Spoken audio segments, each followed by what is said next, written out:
Second part of your question, when do they need to change? I guess the most obvious one in probably in commercial aviation more so, but certainly in military aviation, is when there's a crash.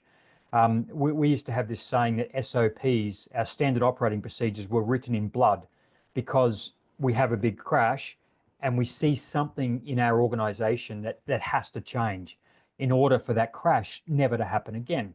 So a classic example would be when in the 80s, 70s and 80s, guys, we lost quite a few airplanes because pilots would drop their bombs at low level and they would perform the recovery, and then they would look back over their shoulder to watch their bombs go off. We've all had that temptation, right?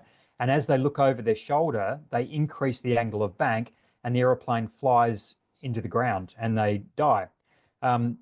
And so the procedure, which has been written in blood, is that you will not look back and try and observe your own bombs after your pass. You'll fly the planned, defined egress and the recovery from that weapons pass, and that's it.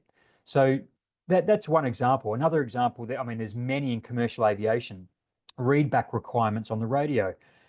We had, the worst aviation disaster ever in the 80s at Tenerife, where a 747 collided with another aeroplane that was backtracking on the runway and killed almost 600 people. And this is because misinterpretation of a radio call. So after these things happen, it's very clear that this can never happen again. And this is why aviation is so tight on this kind of stuff. And